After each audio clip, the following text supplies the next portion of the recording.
I got to be honest, at this point in time, I do think that the U.S. men's national team may score more points than the New York Football Jets. And they don't need any sort of cocky young quarterbacks to give any sort of weird post-game press conferences to solidify them as being more offensively capable than the Jets. Now, defensively, I don't know if the men's U.S. soccer team is good enough defensively to shut down the way the Jets defense is phenomenal. But I definitely think they can score more. USA can get four goals in 2 games easily. I think so. I'm going to go with that. So. Yeah. Zach Wilson afterwards, when asked if he and the offense what was the correct phrasing of it? Was it like, do you feel that you guys didn't help the defense out? Yes, like they asked him basically, it's like, do you feel a little take the blame for not your defense held them technically to 3 points? Do you think you let them down? Did you let the defense down? Let them down.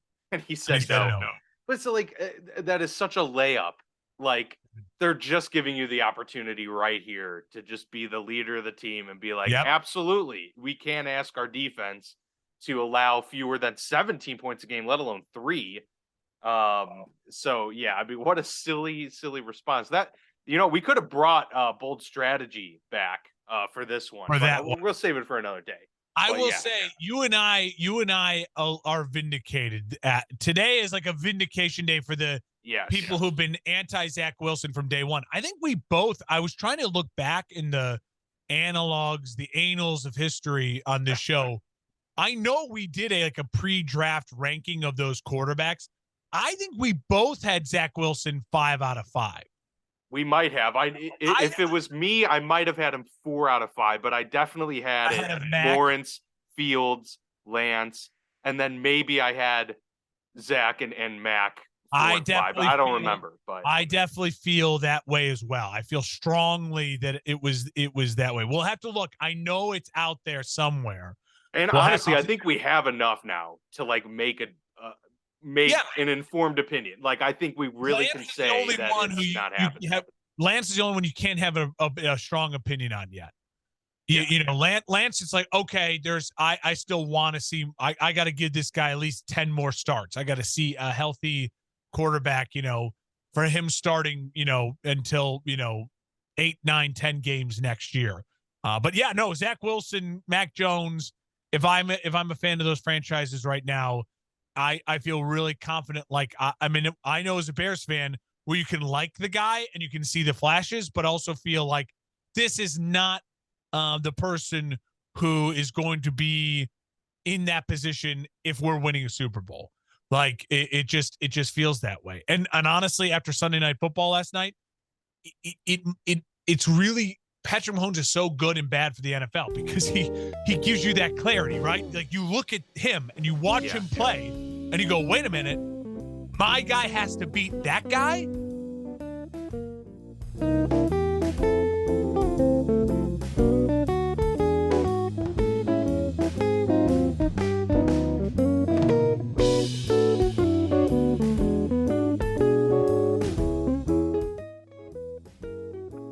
Well, in fairness, you could say, okay, well, no one can really beat that guy. He's won one, but can your guy at least go toe to toe? Can he do what Justin Herbert did? And then you hope things break the right way. And if your guy can't at least do that, then you probably don't have the guy to be your, long-term answer at the quarterback position. It's that age-old phrase of the it factor. And I think it's something that people can see sooner rather than later in most of their quarterbacks. It's interesting. Sean Payton was on The Herd today, and I was listening to Sean Payton. He does like 25 minutes with Colin on Mondays, and it's really interesting stuff to listen to just because Sean Payton, I think, is a really fascinating, smart guy who's still so in tune with the NFL. And he phrased it like this. He's like, when we were in New Orleans, we would talk about guys on our rosters being like, are they in that position when we win our next Super Bowl? Like, you're always thinking, like, what's your window? And when we win our next Super Bowl, which you're always hoping is in the next 2 or 3 years, is that guy in that position when we win our next Super Bowl. And you start to look at it and you just, if you're a Jets fan, I don't know how you can honestly say, yes, Zach Wilson he's my quarterback if we win when we're winning our next Super Bowl. Right now, I just don't see it. Patriots, I'd say the same. For Jags and Bears fans, I think you could argue it's close. You can make the case for both of them to be like, yes, if other things are built up around them, I think about if Justin Fields or Trevor Lawrence had that Jets defense right now. Well, that's what I was going to say. I mean, and not just the defense, but I mean, they've got great weapons on offense too. And, before Breece Hall went down with the injury, he was looking like a dynamite, rookie running back there as well. I mean, they've got tools there, and we're winning some football games, appear to have a good head coach. So yeah, I mean, at the end of the day, you got to write this. If this was part of their full rebuild, and they have now the past few seasons stockpiled on those draft picks, they're going to have to pivot real quick before they just find themselves with a lot of really good players, but no quarterback to actually get them anywhere. Yeah, and your window, as you saw with the Bears in 2018, it's a similar vibe where it's like, oh, this is something. But that window, when you have that young quarterback, it's such a tight, small window. Look what the Rams did. I mean, well, you got to keep going up that track because the second you start to taper off, you're going way down. And that is what happened with the Bears. They had their height of heights in 2018 and then just fell off the cliff. It's so true. Like in the NFL, we all know there's two ways to win. You have the generational all-time top 5 quarterback, or you have a good young quarterback on a rookie deal that you can then pay everyone else around them. I guess, but those windows close so quick and guys get old in the NFL so quick. Look at Melvin Gordon just got cut today. Feels like just yesterday, Melvin Gordon was negotiating a big contract with the Chargers. And now it's like, I don't think, who claims him? Where does he go? I mean, it happens so quick in the NFL. It really does. It's a, what have you done for me lately business, right? It's the most instantly, accountable business because they're just, people can't afford to roll you out there. I mean, we saw a 3rd round pick for the Steelers last year was Kendrick Green out of Illinois. And they were in desperate situations. He had to be their starting center. Was their starting center all year as a rookie, a 3rd round pick. This year literally was on the cut bubble. He's like the 3rd string guard at this point.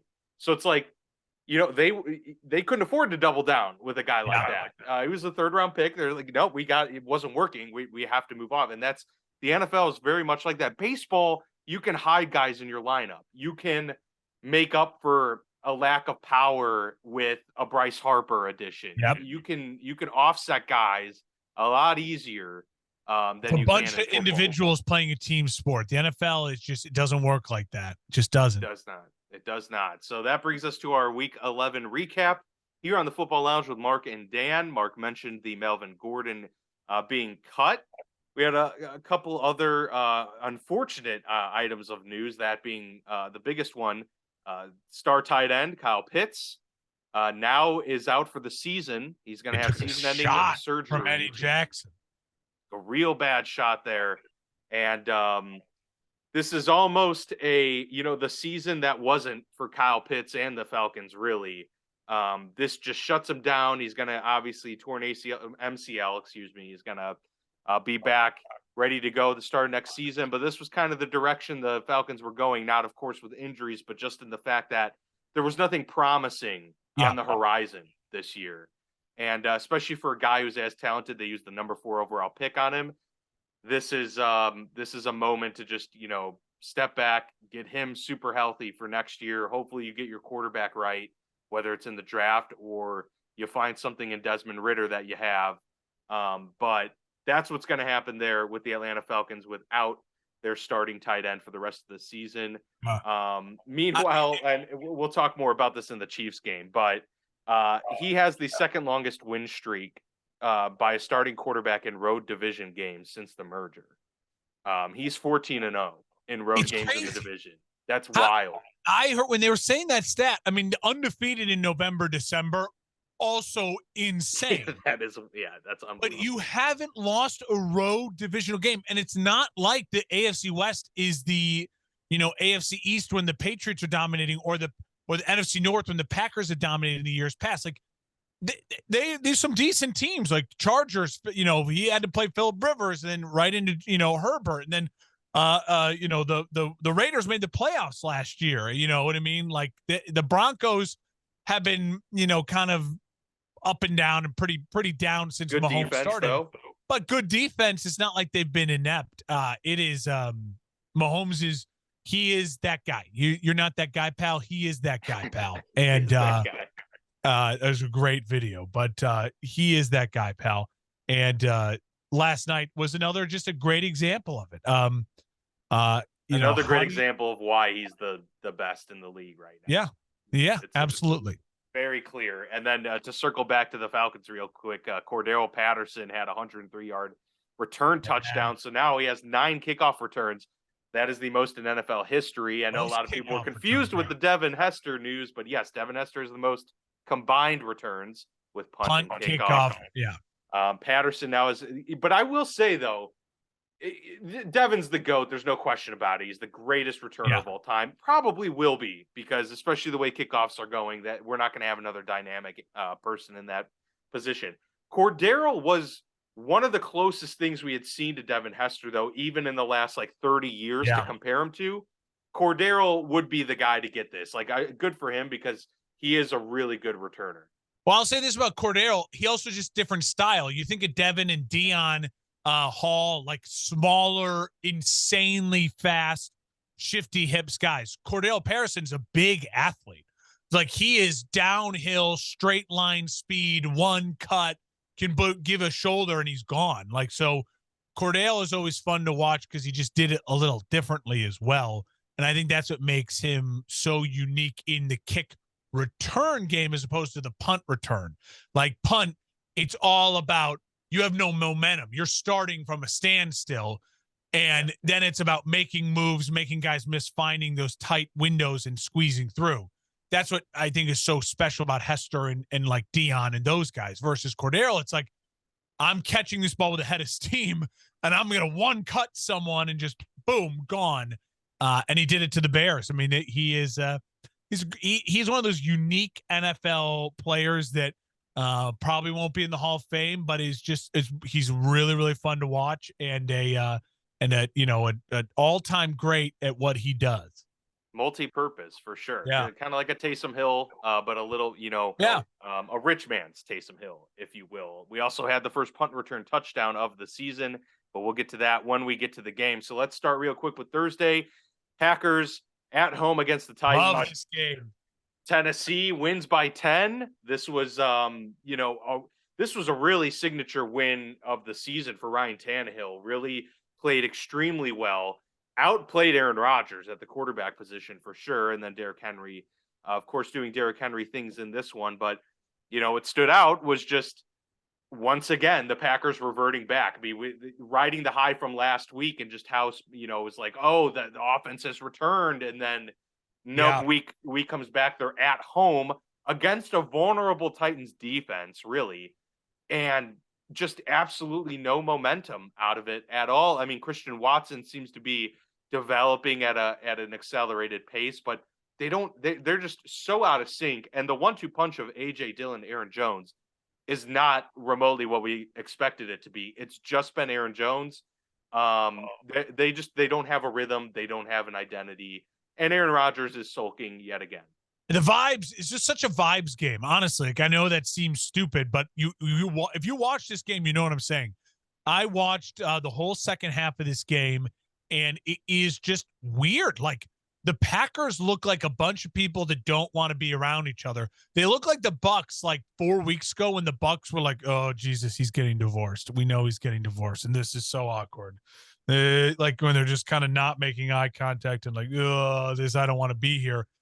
That's what the Packers feel like. And I actually enjoyed seeing Rodgers yelling at LaFleur a little bit, like, all right, let's get something going here, get a little passion. But on the other sideline, you have a Titans team that just looks like a bunch of dudes that have a clear leader, a clear direction, and they care. Like, they showed up, and it's weird. I know, because football's X's and O's and execution. And Ryan Tannehill was sharp, Ryan Tannehill is limited, but Ryan Tannehill looked really good in big pressure situations at times in that game. And again, Derrick Henry, they have an identity. Like, they know what they're doing and they stick to it. The Packers have no identity. The vibes are all off. Everyone seems like they hate each other. I officially declared the Packers dead on my Saturday show. I think listen, would it shock any of us if the Packers won 5 of 6 or went 6-0? I guess not, because it's Aaron Rodgers. He's a 2-time back-to-back MVP. I mean, he's a multiple-time MVP, but back-to-back. But they need a ton of help, and they need to get right really soon. They do have this mini bye, so they've been off since Thursday, and they don't play till Sunday night. So I think that's huge for them. You saw what happened with the Bears when they got their mini bye. Like, they just reworked their offense. They're like, so maybe the Packers can do that. Christian Watson's interesting. He's becoming a kind of a utility guy. I don't think he's a great receiver yet. What the Packers really need is that guy who's like, I can get you 8 catches and like 5 of them are on third down and helping you move the chains. They don't have that guy. It's good that Watson can be an over-the-top threat because Rodgers throws a beautiful deep ball. They need that. But huge win for the Titans. The Titans, once again, proving they're a great regular season team. Packers, I think their season's dead. I don't see them going 6-0 or 5-1. I think they will miss the playoffs. Yeah, I think so too at this point, which is crazy. The NFC North is shaping up a lot differently than I kind of saw it coming into the year, mainly because of Green Bay, but also even just like the Bears and the Lions as well. So let's go to the Bears on the road at the Falcons, dropping a close one, 27-24, and in a game where, again, Justin Fields played really well, had some great moments. We saw that, tweet by Barstool Big Cat where saying the box score watchers won't understand. Because he covered, 60 yards in the backfield and made a play happen. And that's just kind of who the guy is. That is the it factor we were talking about. He has made some splash for this team. I think you can feel comfortable. We've talked about this with him and his development. And it comes in a loss. You weren't expecting much this year, so I imagine you're probably actually a little happy with the outcome, but I'll let you kind of explain it. Well, listen, I mean, I predicted the Bears to squeak into the playoffs because I thought Justin Fields would take a leap in year 2 and it would be a good build.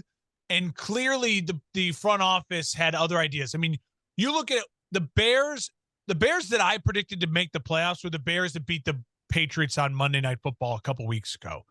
Was when their defense is good enough with veterans and Roquan Smith leading it to like make some plays, and their offense would figure it out and Justin Fields would take leaps.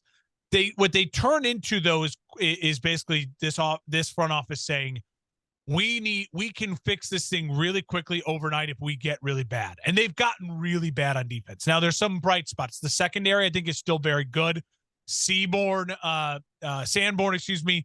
He's been a nice little surprise in the middle linebacker spot, but they have zero depth and playmakers along the front 4. You need 2 new elite defensive tackles. Jones is very good, but he'd be like your third guy, rotational, come on in to back up your 2, Pro Bowlers. And you need 2 elite edge rushers to run that Matt Eberflus defense. Till they get that, this defense will continue to give up 30 points a game. I mean, they're just not capable of getting pressure. And in the modern NFL, if you cannot get pressure, you could have Troy Polamalu and Ronnie Lott back there, you know what I mean, Champ Bailey, and you're going to give up a ton of yards because you cannot cover these guys for forever the way the rules are. So the other thing, obviously, is Justin Fields. Now the injury, the shoulder. I'm 100% now okay with Justin Fields. You sit him for the next 3 to 4 weeks. Get him back healthy for the Packers game so you can like beat the Packers last couple games on the season and feel good about that. You know what I mean? What is the prognosis? I haven't seen much on him today. So no, I've already heard some stuff that they're at the Jets next week. Left shoulder.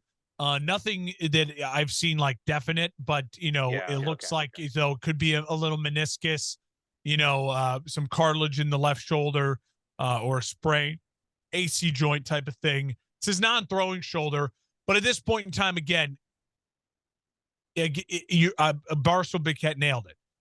if you're just checking the box score, you're going to question Justin Fields. But if you watch the games, there's no question about Justin Fields.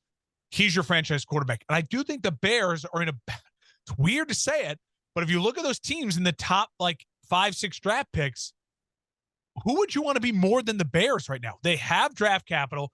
They have more cap space than everyone, and they have their franchise quarterback. Right. I mean, yes, you know, there's some interesting prospects with Young and CJ Stroud, but at this point in time, what you're actually watching Justin Fields do the NFL defense is incredible. And he's coming a long ways. The throw to Kmet, the throw to Montgomery down the sideline, the throw to Mooney. He just missed it. The touchdown throw to Mooney was terrific.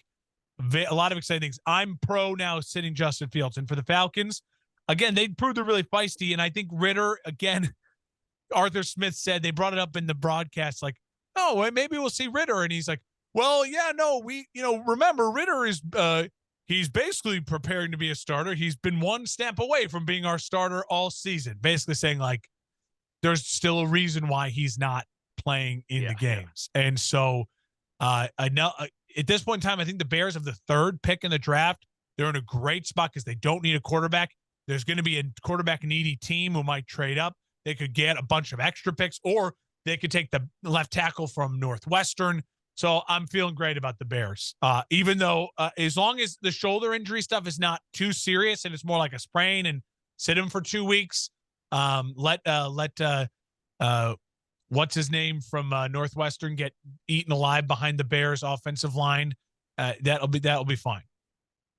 This is not good news for my fantasy football team, Mark. We need to. I advocate for rolling Fields back out there. True, I do have Fields as my starting quarterback as well. Yeah. He went from like the worst quarterback you want to enter the season with in fantasy to the number 1 guy for sure. The Bills at home in Detroit after that snowstorm in Buffalo. They get a 31-23 win over the Cleveland Browns in a weird kind of storyline, because I'd say the first half of this game was like, okay, this is actually close. And, Cleveland's hanging in there.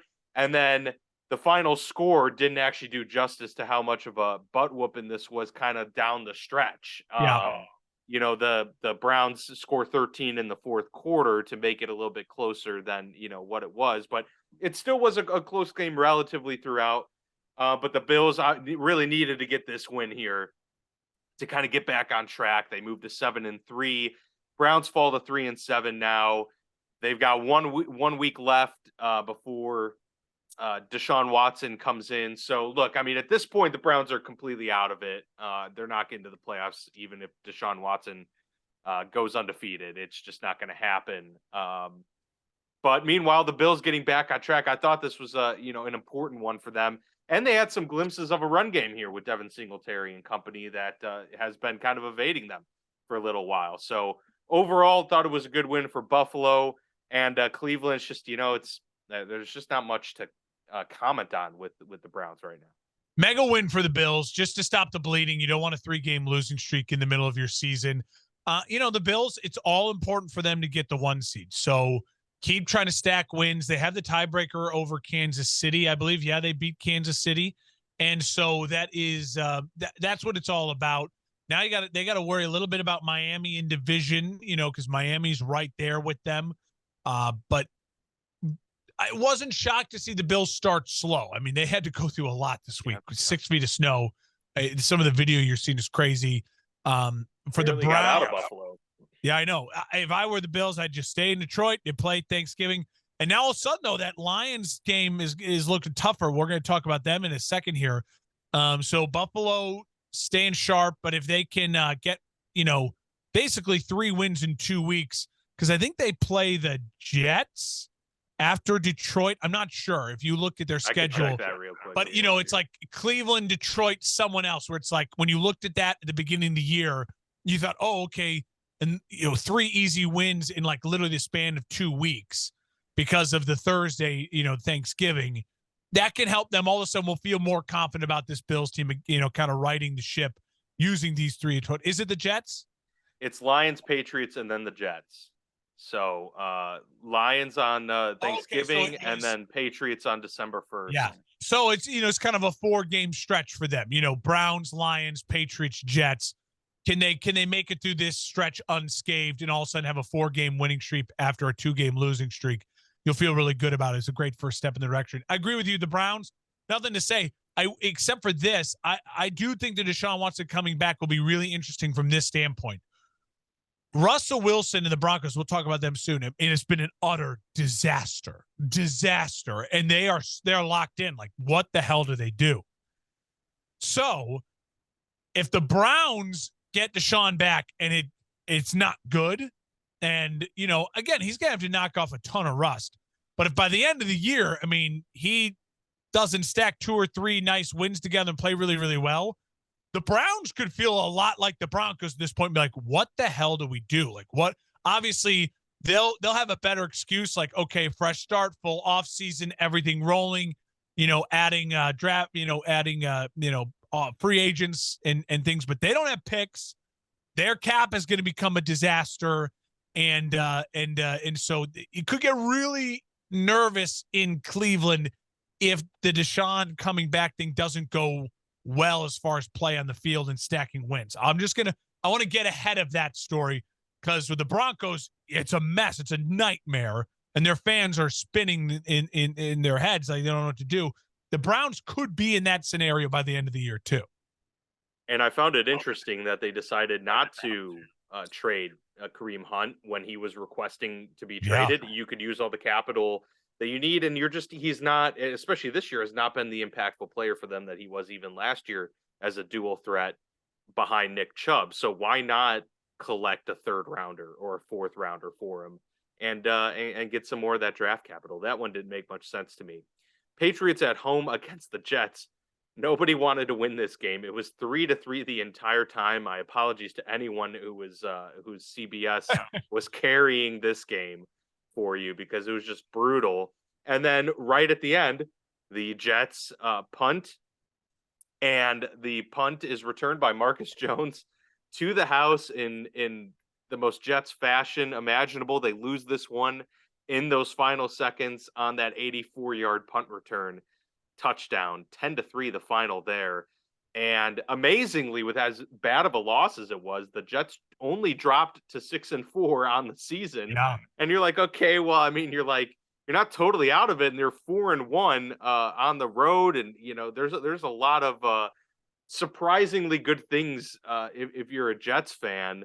But like we talked about earlier, the quarterback is still going to be their Achilles heel. And I think we learned a lot about just that Mac Jones isn't going to be it either. He's not going to be the dude. I don't want to spend too much time talking to quarterbacks. I think our thoughts. We started the show strongly on it. I will say this, though. It is interesting you start looking ahead playoff positioning, because both these teams are in the playoffs right now. The Patriots, I do feel strong about them being able to stack some wins together, because it's got to be maddening as a Patriots fan to watch that game, because you at least have a quarterback who's playing efficiently and can show you that he can play the position, but everything is dink, dunk, dink, dunk, dink. And there's just no big playability right now for this Patriots offense. There's no easy scoreability. So you're kind of like, great, we won, but what is the end game with this team? Like, you're going to get blown out by a Chiefs, by a Bills, by a Ravens, a team that can score points, a Miami in the playoffs, right? And so, yes, I agree. Mac Jones, to me, does not feel like the guy. I think Mac Jones, and I do think Zach Wilson will be the starters for their teams next year, unless Bill Belichick does something drastic. And I could see him doing that. Look for Bill. You talk about an unhappy Aaron Rodgers, an unhappy Derek Carr. Would it shock any of us? An unhappy Tom Brady? If the Patriots were willing, they're an organization built to handle, we're tossing our first round pick aside and we're bringing in this quarterback. Like, they're built to handle that because of Bill Belichick. But I do think, they're just in a position where Wilson and if you're the Jets, you have to ride this out with Zach Wilson. You invested the 2nd overall pick in him. And he doesn't even have 18 games under his belt yet, even though I think we all see the writing on the wall. For the Jets, this is interesting, though. I think there's a little more pressure from the fan base. This is a fan base starved for a playoff appearance. The Patriots are not. And they have a defense that could absolutely steal you a game or two in the postseason. I mean, this is a defense that is being coached extremely well, very young and very explosive. And you can make the argument that they would have won that game if they played Joe Flacco. Now, is the ceiling any different for the Jets if they play Joe Flacco the rest of the year? I think it's a slight difference. I think it's like hey, we maybe could upset someone in the first round, but we're still not going anywhere. And then you're admitting basically like we need to find a new quarterback. So I think you have to ride it out with Zach Wilson. But I do think the Jets are in a precarious position because their schedule is so easy, Dan. If you bring up their schedule, it's super easy down the stretch. And like you look at a Cincinnati, who I think is a better team, but their schedule is brutal down the stretch. And you're talking about these limited playoff spots the worst by far in the AFC. And so the Jets could make the playoffs. The Bengals could miss the playoffs. The Bengals are a much better team, I think, than the Jets. But just the way the schedules have worked out, and so it's a weird place to be in, but you're going to learn everything about Zach Wilson. By the end of the year, we will have 100% definite on Zach Wilson. And I will add this final thing. For a team right now that is in position to make the playoffs because the schedule's really easy, I don't know if you can read off a couple of the games. Yeah, so they got the Bears next at home, which is a winnable game for the Jets. And it's probably without Justin Fields. Their hardest stretch for the rest of the year comes after that. They're on the road at the Minnesota and then at Buffalo. But then it's Lions, Jaguars, Seahawks, and then they finish the season at Miami. So those 3 games, and then the Bears game, the 4 remaining games are very winnable. You're talking about 4 wins for a 6-win team. In the AFC, 10 wins probably get you in. But I will say this. You have receivers and people speaking up in that locker room basically right now that the vibes again, not good in the locker room. And Zach Wilson, I haven't heard him speak today, but they usually have a press conference. He needs to try to right this immediately by coming out and saying, listen, I was wrong to say that. I was emotional in the moment. Obviously, my play in the offense, we need to be better. Our defense is amazing. Shout out to those guys. Shout out to my wide receivers. He needs to start doing some real damage control because if the vibes are off going into a Bears where they undercount the Bears and Trevor Siemian, this Bears can just run the ball like all of a sudden and they lose that game, the wheels could fall off the Jets season really quickly. I feel like it's teetering just because of the locker room seems to be turning on their quarterback and their quarterback sucks. Yeah, I mean, he didn't help his case at all. He dug his grave for himself in that one, and then the injury earlier in the year didn't help. But there's just it's a lot of moving parts here. But yeah, I think there's just some youth involved there, and it's if you don't have your teammates' respect and trust, that's a really hard thing to overcome. Absolutely. The Saints, meanwhile, get a win at home over the Rams. The Rams are just a team that is just been completely gutted and decimated. It's over now. The season is lost for LA, which is crazy to think that the defending champs have had such a precipitous fall. Cooper Kupp got hurt and done for the year last week.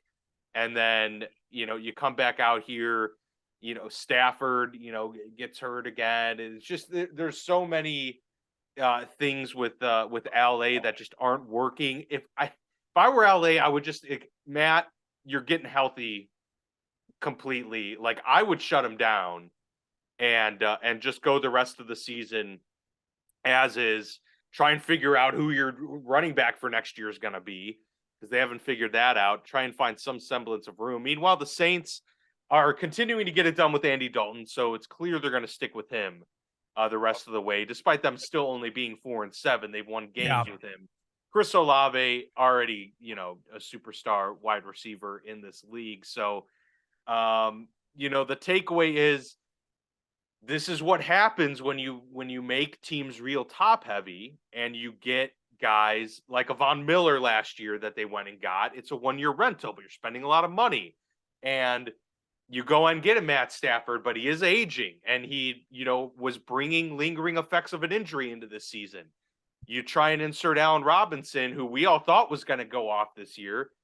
That, he's a little bit older wide receiver too. He's certainly not going to get much better at this point. So they are an older team overall. I'd love to see the metrics on like the oldest teams in the league. They got to be up there.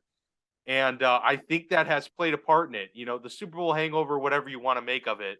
I just think the team is out of sync. And their biggest issue, I think, all year long has been they have not been able to run the ball remotely effectively. And that makes it near impossible to be able to pass, too. So, yeah, lost season for the Rams. And I would just shut things down and get healthy for next year because Matt's going to be the guy for the next, they would hope 4 years, I would imagine. So absolutely agree. I think if you're the Rams, I know you don't have any picks, you have nothing to gain, but you've got to just shut it down. Absolutely. Let the rest of the season run out. And if you're the Rams, it's not the worst thing in the world because you banners fly forever, right? You get to claim that. You say, all right, listen, we had health issues. It fell apart on us this year. I mean, realistically, what the Rams have to do is not much. They've got to find a new left tackle, and they got to find maybe one other interior offensive lineman in that guard center guard world to add like 2 legit great starters. And then they don't have to be all pro, all world, but just 2 really good starters. You can find one in with one of their draft picks maybe, or LA's a free agent destination, right? Get Stafford the surgeries he needs now. Get everyone the surgeries they need now. And this Rams team absolutely it'll be right back in the thick of things in the NFC next year at this time if they can do all that and then find themselves a running back. And if Sean McVay and the Rams are crafty, there's plenty of running backs out there available to help them just get through the rest of this year and then to find the guy for next year. And they need to, if I'm McVay and I'm the Rams, I spend the rest of the year trying different things, trying different pieces. I empty out the playbook and work on a bunch of different stuff. And you say to your team, you legitimately say to them, guys, for the new guys in this team, like, sorry, this season didn't work out. This year it fell apart on us. And we are 100% committed to being back in the Super Bowl conversation next year. And they very well can be. For the Saints, they're in a more of a loss because they don't have their picks, but they don't have a banner. Like they don't have to fall back on the banner and say, hey, we can rebuild this. The Saints are a team, though, it is primed, and I think this is maybe why they're sticking with Dalton. They are primed basically to say to the rest of the NFL, maybe like the Patriots, we are a free agent quarterback destination. We're not drafting someone. But if you are an unhappy Aaron Rodgers, we are a willing trade partner. If you are an unhappy Derek Carr, we are a willing trade partner. Because if you have a healthy next year, Landry, Michael Thomas, Chris Olave, Alvin Kamara with that in New Orleans, like that's a lot of what guys are looking for. You know what I mean? In the free agent trade destination market. So that's got to be their only chance at this point in time. And then to try to find ways to make sure they have picks and things to draft their next future quarterback in the years to come. Saints are in a weird spot. I don't know how I'd feel if I was a Saints fan sticking with Dalton, unless the organization's just so clearly like, Jameis isn't on any sort of deal. You don't owe Jameis anything, but they clearly have made the decision Jameis will not be a part of the franchise moving forward. Yeah, I think that's a good point. I think a lot of quarterbacks will want to go. Plus, it's a winnable division, and that's enticing. Yeah, absolutely. The Lions go on the road and shock the Giants. Huge win. Big win for Dan Campbell and company. 31-18 in a row. He can't stop winning road games. They are on a tear right now, and it just seems to be getting better for things in Detroit. No, but all serious though, I mean they put up 31 points, looking like the offense that was, the first month of the season where they were just exploding with points week in and week out, and Jared Goff and all this stuff. And, DeAndre Swift wasn't a massive factor, but Jamal Williams scored twice in this one. Yeah. So there are, aspects of Detroit getting back to itself. And, the Giants, I think this is just a little bit of a showcase on maybe what their ceiling how their ceiling is capped. I don't think this is a performance that is indicative of who they are as a team overall. But it does go to show that they are more than capable of having games like this. Yeah. Daniel Jones threw 2 picks against a pretty poor Lions defense. And I think that just goes to show that, Daniel Jones still isn't the guy that's like elevating everyone to an extent that Joe Burrow did early in his career, or even Herbert. And so that's what you're going to get sometimes. And when you get a bad game like that and lose the turnover battle, that's going to lead to a loss like this, 31-18 for New York. But they're still 7-3, still very much in the thick of things in the NFC East. But we talked earlier, like at the beginning of the season, when you got to win the games you're supposed to win. Like, this is one that the Giants really wish they had back, because they'd be 8-2 and really in good positioning in the East. Now they're going to have to really fight because, obviously the Eagles and the Cowboys aren't going any. I'll say this. I feel great about this game. I called this one on my Saturday show, and I had this feeling. And what I said on Saturday, it's one of those where, listen, we're dumb and we don't like, I'm not, Brian Baldinger or any of the guys who you watch break down tape, Mitchell You're not Schwartz, using a spoon. yeah, or like, Dan the Orlovsky, who can really break down the tape for you. But I think there were some things that to me were obvious about this game, and they all rang true. Like, when it came down to it, who did you trust to make the big throws and to make enough throws? And Jared Goff managed that game really, really well. The Lions have an identity. They ran the hell out of the football in a more traditional style. The Giants, they seemed out of sorts. Daniel Jones, when he was forced to throw the football, made a couple really bad decisions and looked very, very inept at times. When Daniel Jones, that box score is like he threw it 44 times, it's like, well, there you go. The Giants lost the game. Like, you know what I mean? Like, that's a bad recipe for the Giants, and a big win for the Lions. The Lions aren't out of this thing yet, as far as I think, being feisty and upsetting people. I don't see the Lions making the playoffs, but would it shock anyone now if the Lions really put up a fight at home against the Bills on Thanksgiving? I think the line is already like 8 points. Like, I could absolutely see the Lions covering that. They run the ball really well.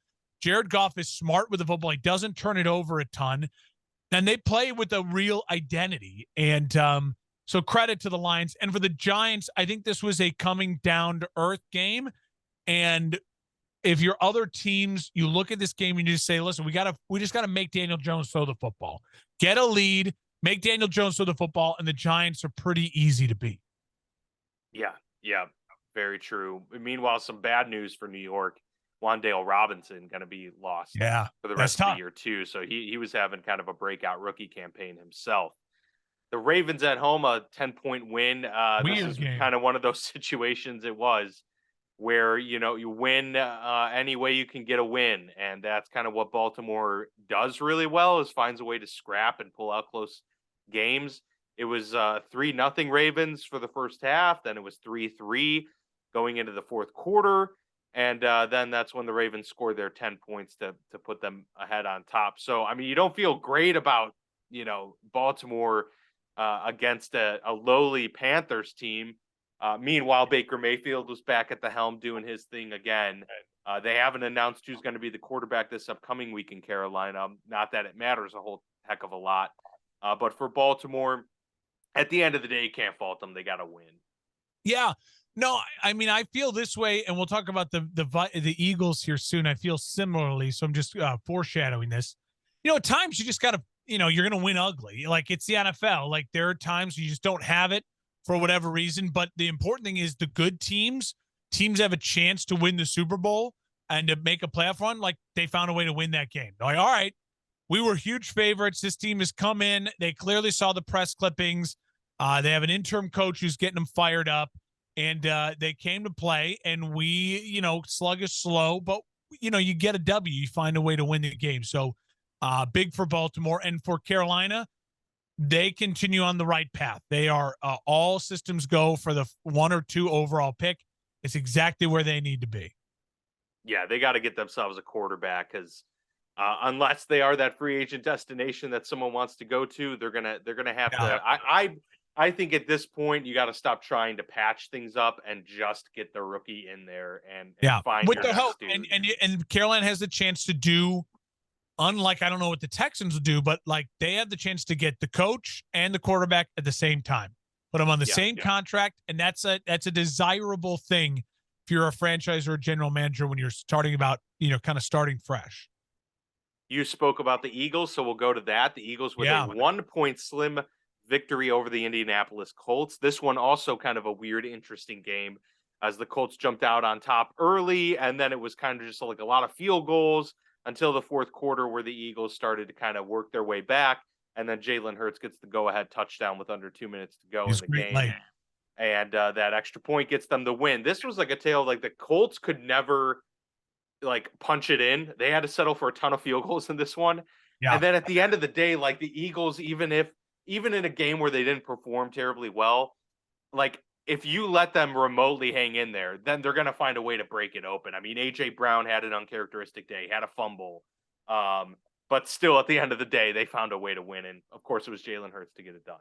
Yeah. And again, that's how exactly I feel. People want to be like, oh, the Eagles, like, oh, hating on the Eagles. It's like, listen, the Colts aren't that bad either. They're really not, It makes me feel even better about the Eagles. You come off a disappointing loss on Monday night, and then you have a short week against a team that is now, completely revamping energy, identity, and you're on the road and you battle for a victory.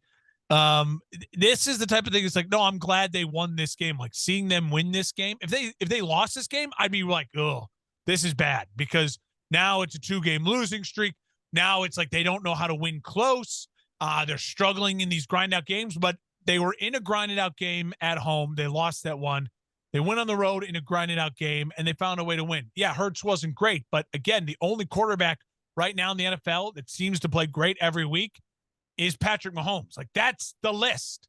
So I'm not going to be overly critical when Hurts has an uncharacteristic game, Brown has an uncharacteristic game, but they found a way to win. Still very high in the Eagles. The Bengals dropped 37 on Pittsburgh, 37-30 in a game where really it felt like the defense of the Steelers was playing super well despite giving up, considerable amount of points. And the Steelers offense actually came out looking pretty good early. But the second half was kind of just the death knell there. 20-10 did the Bengals outscore the Steelers in the second half. And, really it was just the Bengals are without key playmakers, and they lost Mixon early in this game, and Chase wasn't in. Yeah. And so they had Samaje Perine get 3 touchdowns. Perine. T. Higgins absolutely carved it up. They have guys now it's at a point where it's like, okay, they're not just like loaded with playmakers. They are. But even if they don't have those playmakers, Burrow is the guy now that can consistently just get over the top and elevate everyone around him, regardless of if he has his full disposal of weapons. So that was the takeaway of this one. Meanwhile, I'm still in Kenny Pickett making an opinion mode. I don't know enough. That's fine. Yeah, you have all in the world. I thought George Pickens looked really good though. He made some really nice plays. Again, I think Pickett is in a tough spot. He doesn't have a great offensive line. He doesn't have a great he's got a young roster that's talented. Harris is a second-year guy. Pickens is a rookie. Defensively, the Steelers are, I think, a player or two away from getting back to the Steelers defense that we know them as. But this to me says a ton about the Bengals. The Bengals, I really do believe in. And for them to find a way to grind out a divisional games are really hard, especially in the AFC North. To find a way to grind out a divisional win on the road, missing your 2 best offensive weapons. Chase, obviously, and as you mentioned, Mixon early in the game went out. It's great. I love Joe Burrow, and I think Joe Burrow does stuff that Herbert doesn't do in this way. Like, maybe it's a culture thing, but again, it's the Bengals. It's not like they have a great culture, but it doesn't seem to matter whoever's in. He makes it work, and he's up to that challenge. I mean, he is the only guy in the NFL besides Mahomes that I feel like has the it factor that Mahomes has. like Josh Allen is physical and he's incredible.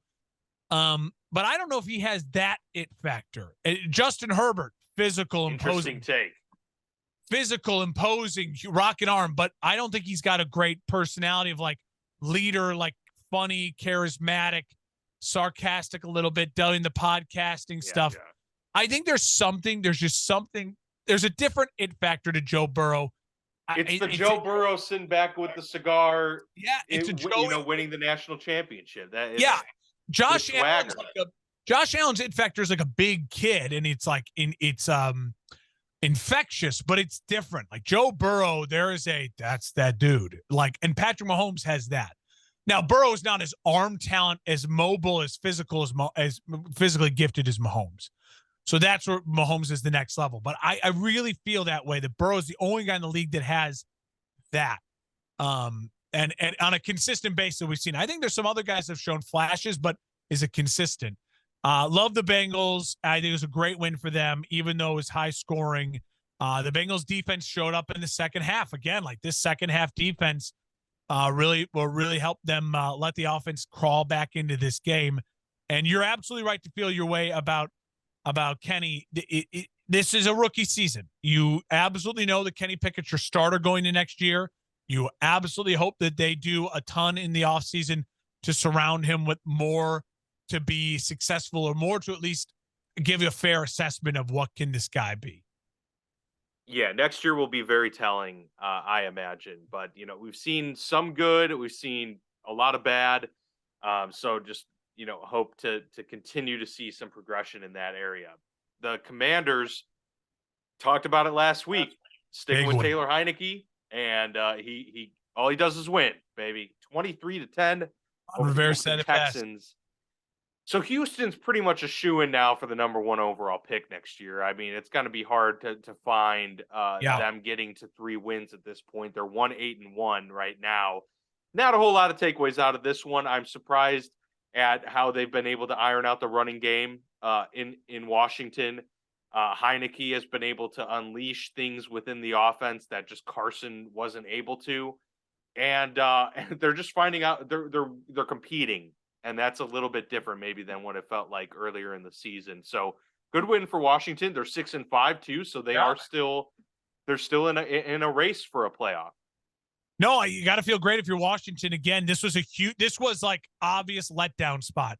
You knock off the Eagles, Monday Night Football, and the undefeated season. And so many people were riding the Texans talking about in the gambling world because of all those reasons to at least cover. And what you do, you go in and you just take care of business. And there is something about the Taylor Heineke energy they found. I know Ron Rivera's, was it his wife who got sick? Or his mom just passed away. There was more like, feels like there's tragedy around this team. I didn't hear that, actually. I think it's Ron. You know what? It was his mom. It was his mom. Because I remember seeing a video.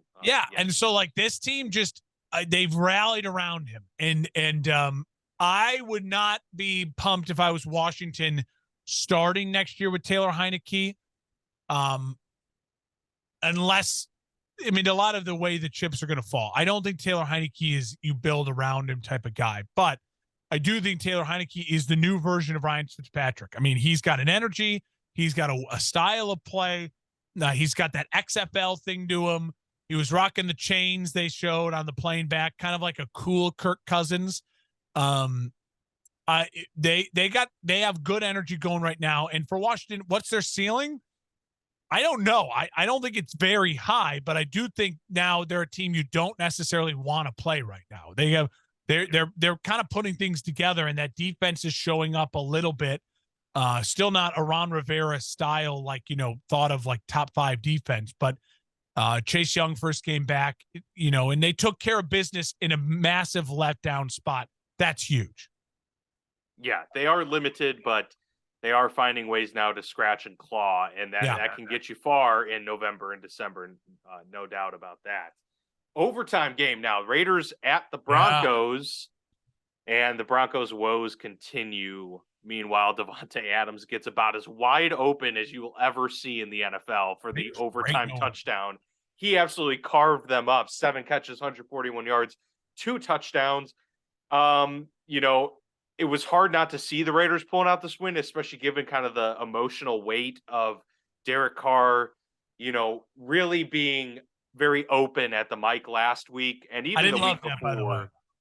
Yeah, he is certainly, calling on guys, and neither team looked good in this game, but yeah, the Raiders end up winning it at the end. So both teams are 3-7.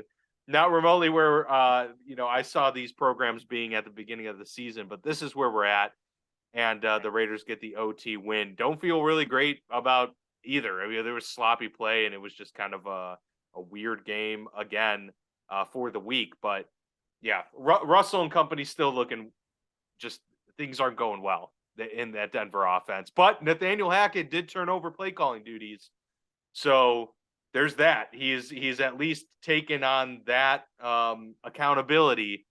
We'll see if it actually translates in the next coming weeks. But I don't know. Doing at this point, he doesn't manage his own clock. He doesn't now call the plays. They are. I mean, he's a dead man. He puts headsets on. I mean, he's honest. He's got to be a dead man walking. This is and Russell Wilson is to blame. Like there was that moment late in the fourth where that incompletion stopped the clock, gave the Raiders more time. Russell Wilson has been terrible. Like I said at the beginning of the show, I don't know if there is a more like screwed franchise right now than the Denver Broncos.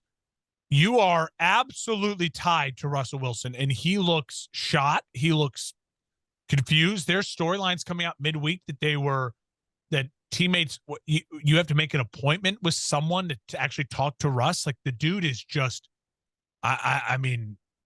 And guys are apparently saying that he's using audibles from his time with the Seahawks. Yeah, so he's being confused with the offense. Yeah, it's strange, man. You are tied to a guy right now that is massively underperforming, has a gigantic contract, and is literally like killing his legacy. It's the weird. We've never seen anything like it. And you have a head coach who seems inept and can't like break through and like get control of the locker room. They need a guy to come in there who is a bigger personality than Russ. Like they need someone who comes in there is like, no, my team. Like they need like a Mike Vrabel or someone who could be like, smack the shit out of Russ or whoever you have to schedule appointments to see with Russ. Be like, what the fuck? Like honestly, they need someone to come in and be like, what the fuck's going on here? Like, what are we doing? Like that. I don't know how to fix the Denver Broncos. They are in a world of mess. I mean, they're in a world of pain. Like I don't know. And for the Raiders, it's not great, but it's got to feel great to beat the Broncos. Like they are not in nearly a worse space the Broncos are in. The Raiders are just, they have no talent. That's the problem with the Raiders. Like their previous regime left the cupboard not only bare, but like with mold and like dangerous asbestos like showing in the house. So like, yeah, and I don't trust their coach right now either, but at least their offense moves the ball. Like at least they score points. Like, so at least his part of the deal is not bad. Like it's not great, but it's not like, what the hell are we doing? So two teams that are not in good standing, but I mean, the Broncos are my favorite thing in the NFL right now. Like, I have no idea what to do with them. I have no idea what they're going to look like. If you had a gun to my head, like do something right now, I think you have to fire the coach and you have to go in there and publicly like shame your quarterback a little bit. I think you need to publicly be like, we need to come back down to earth.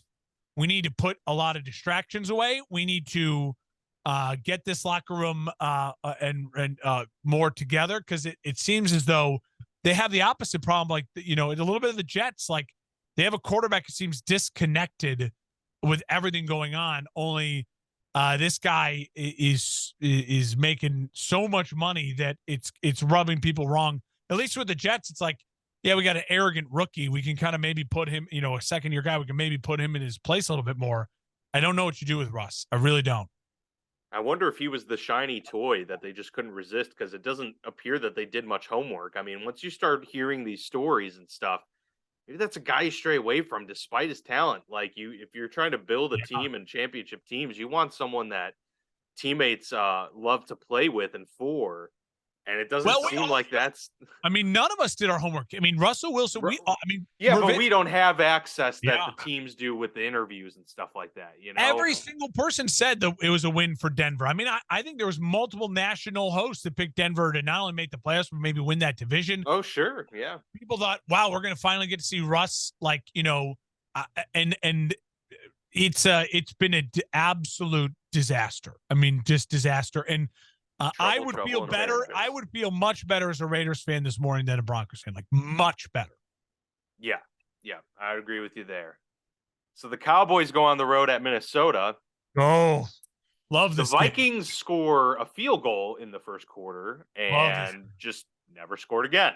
And then the Dallas Cowboys just kept scoring, including Brett Maher, who couldn't miss from any distance. He's had a 60-yard field goal, 50-yard field goal, and a couple others. But yeah, they win very convincingly, 40-3. Dallas, huge win, like to actually inspire confidence in this team against a very good Vikings unit. Minnesota completely fallen flat. I'm not going to jump ship on them, but this is the type of like situation that we're like they could easily get themselves into. Kirk did not play well. And this is why you left him off of the, first class year Super Bowl plane, because of their inability to show that they could win the big games. Or like, this was like so non-competitive. It was embarrassing for Minnesota. I think this said more about them, unfortunately, than it did about Dallas. And I still think the Vikings are going to easily win the division and maybe win a playoff game. But this is why we don't believe that they can make a deep run. It's a game like this. The Vikings will only have a chance to win the Super Bowl if every game they play is at noon and no one's watching. Yes, I mean, is that like stop, Vikings fans? I'm speaking. I'm just trying to speak to your heart. I'm not trying to be mean, but you're allowed to have all the confidence of the world you want. They're your team. Good for you, but it's not my job to convince you about the truth. The truth is, we know how this ends. Like we do. Like we've seen it before. Like the definition of insanity is doing something over and over again and expecting different results. You are insane to try to convince me that the Vikings are a legitimate Super Bowl contender. This game was at 325. That's why they lost the game. Like that. I don't know what else to say. Like that's it. They lost the game. It's not at noon. That's not at noon. And literally the Fox had to switch the broadcast. They went to another game because it was that bad. I mean, there was no chance. And I will just be honest, I don't have much more faith in the Cowboys because I don't think of the Vikings in high regard. But the Cowboys, I think, just got themselves Odell Beckham Jr. And that's huge. I mean, I think the Cowboys, that was a convincing enough win. Odell was tweeting about it. I know he's been teasing his announcement post-Thanksgiving. The Cowboys right now, they've got to feel good. You'll see when we get to our Super Bowl plane. I have upgraded them a bit, and I do think that the Cowboys are in a position now to where if you're telling me on November 21st, Cowboys at Eagles NFC Championship game, I could see that. I could see that this morning. And they've had such a weird season. Think of the roller coaster they've had. Dak gets injured. Should they go into tank mode? Do we have a quarterback controversy? Cooper Rush. Dak comes back, and they've done nothing but really kind of stack things together. The blowout. They blew a big lead last week. They come out and they have a blowout. They've on an emotional roller coaster. And so I don't trust Dallas because of that. But I do think Dallas. This was the type of win that I feel like, okay, if they build off this, I could really see it and feel confident about that as a Cowboys fan. The Vikings, absolutely. I mean, again, Vikings will win the division. You said it. The Vikings will probably host a playoff game. If that game is the ESPN noon game, they will win it. If that game is at 7 o'clock or 3 o'clock or at 1 o'clock, they will lose the game. I don't know how else to say it. They Kirk Cousins, we know what he is, and he absolutely shrinks. And when in games like this, he looks like the worst quarterback in the league because he's like when they can't get anything going and he gets swallowed up like that, his immobility and his size, you start looking around like, what the hell is this guy doing? Like what? Like it's a disaster. He doesn't have the size. He doesn't have the. He can't even make a play then with his feet. So like, all right, let's get something going. That's how quickly it can unravel for the Vikings. That's why I don't trust them at all. Yeah, yeah, and Dallas needs to lean into Tony Pollard. Guy went off.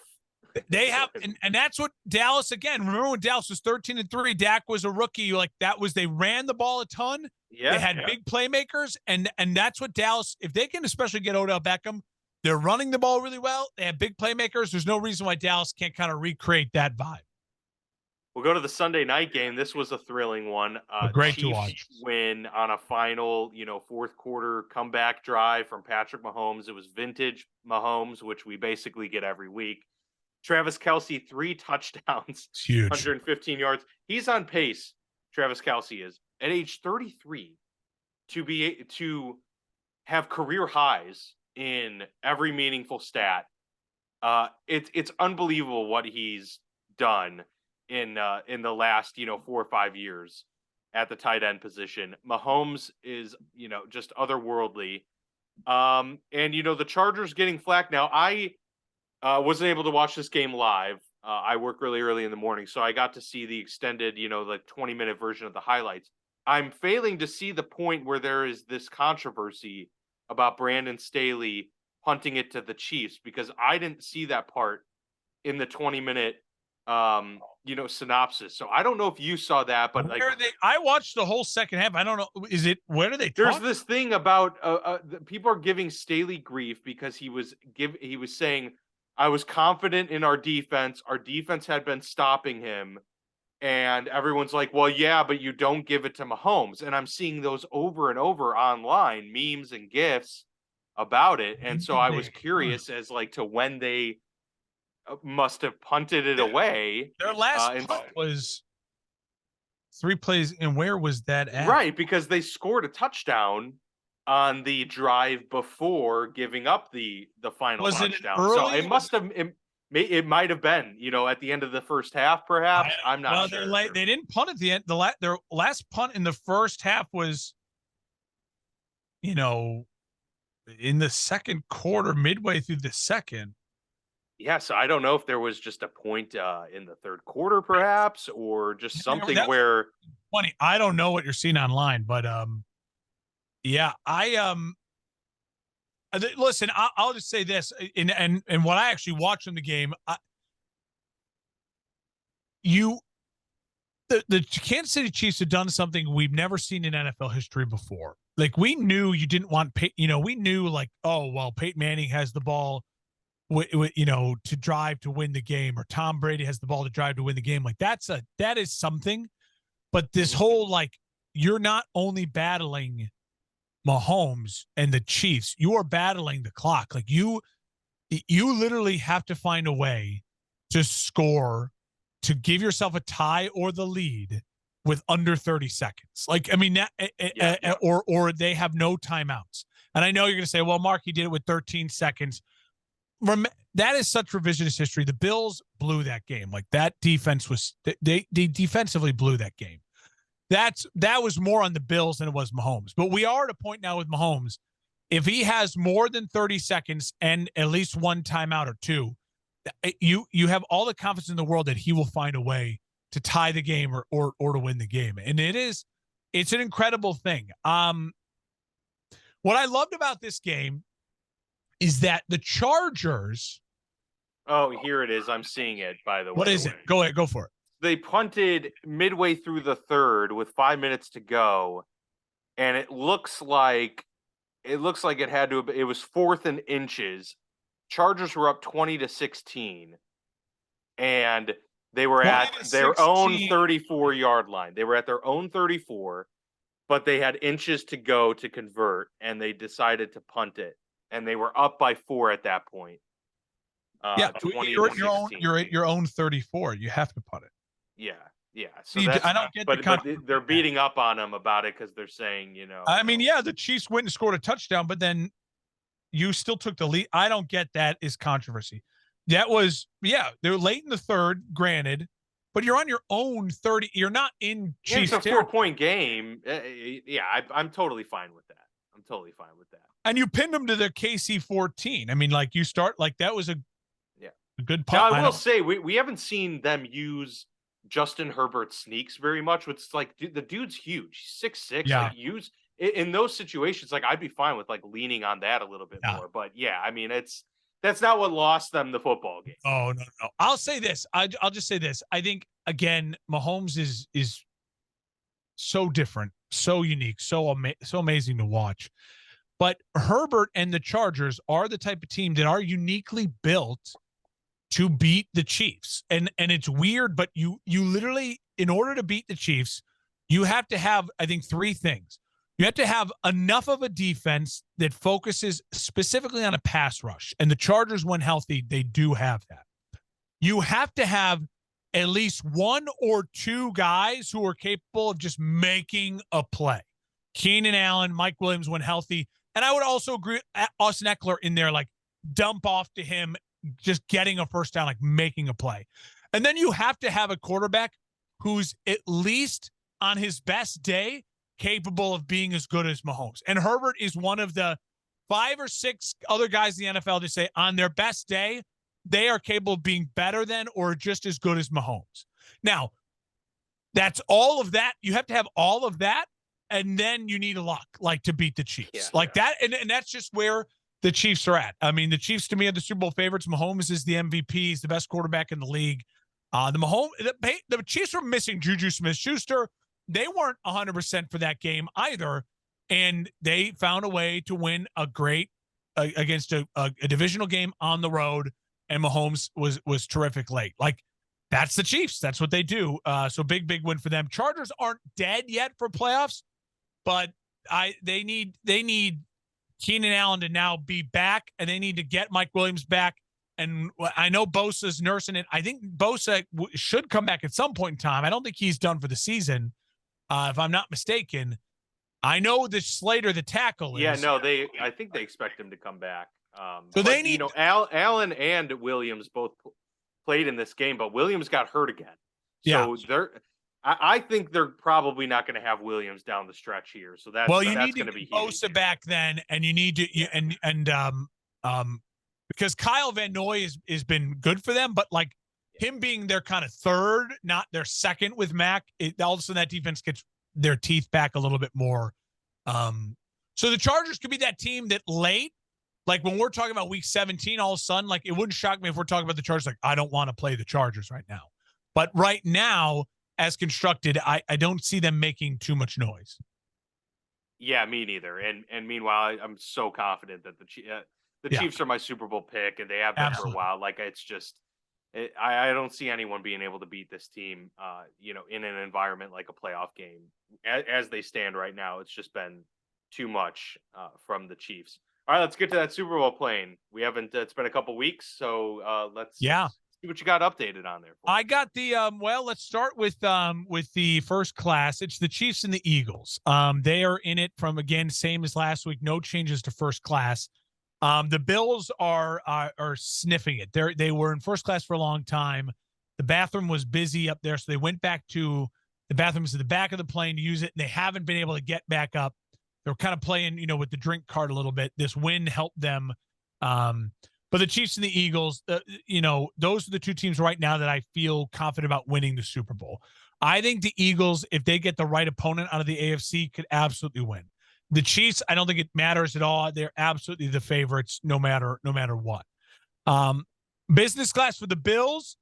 Right now, in order for the Bills to get back into that first class, I got to see the Bills regain home field advantage. So we talked about the Bills. Can they stack these like 4 wins in a row, winnable games here now? That the Bills can get back in the driver's seat for home field advantage. I do feel good about them beating. They have a chance then to absolutely beat the Chiefs if they're playing that game in Buffalo. The other business class teams, Ravens, Dolphins, Cincy, Titans, Cowboys. So chunk of teams. And remember, business class is teams that I can see making a conference championship. So in the NFC, it's really just the Cowboys right now and the Eagles. I'm struggling the NFC to see any other teams making the NFC Championship game. For the AFC, there's a group of teams. If the Bills can't get back into home field advantage, I think there's a lot of teams that could kind of cannibalize each other. Ravens, Cincy, Dolphins, Titans, all of them have huge flaws, but all of them have really great identities as well and could cannibalize each other to play the Chiefs in the AFC Championship game. Can any of those teams right now beat the Chiefs if the game is an Arrowhead? I think absolutely not. Then finally, economy. These are teams, again, that I feel poised to make the playoffs, and they would have to have a lot go right for them to make a larger push. The Niners are the leaders of this group. I want to see the Niners tonight in Mexico City against the Cardinals. I think the Niners should win. Cardinals don't look like they're going to be starting Kyler Murray, so should be if they can beat up a divisional opponent without their starting quarterback, I'll feel much better about moving the Niners up, and they could move up very quickly. They could be first class within a 2-week span here if they can right things, because I absolutely think they're a Super Bowl caliber roster. The other teams then would be the Bucs, Vikings, and then I move the 2 New York teams out. I put the Seahawks in. I think the Seahawks right now, we're looking at their schedule. They're going to be a playoff team, and the NFC is a mess, so they could easily win a game. And then the Bucs and the Vikings right now, I think huge flaws. The Vikings, I don't think I'll move them out of economy the rest of the year. So there you go. There we go. Some movement. I like it. Meanwhile, Wales a little bit ago tied it up. So yeah, it's been 1-1 full time. That's it. It ends in a draw. It ends. Oh yeah, that's right. That's right. It ends in the draw. So take back what I said an hour ago at the beginning of the show. Yeah. Hey, and whoever wins out of this group, they're probably going to end up having to take on the Netherlands at some point, and that's kind of scary because that seems like quite the group. So yeah, some World Cup stuff here to end your day with the football chatter. So yeah, that is our Week 11 recap. We'll be back next week with Week 12 and an updated Super Bowl play and all that fun stuff. But until next week, just have a great Thanksgiving, everyone. Hope you all enjoy with your friends and family. We had ours yesterday, so I got a bunch of turkey in the fridge we're going to get to tonight. Nice. Got ahead of it already. So looking forward to that. But yeah, enjoy the holidays, everyone, and we will see you back here next week.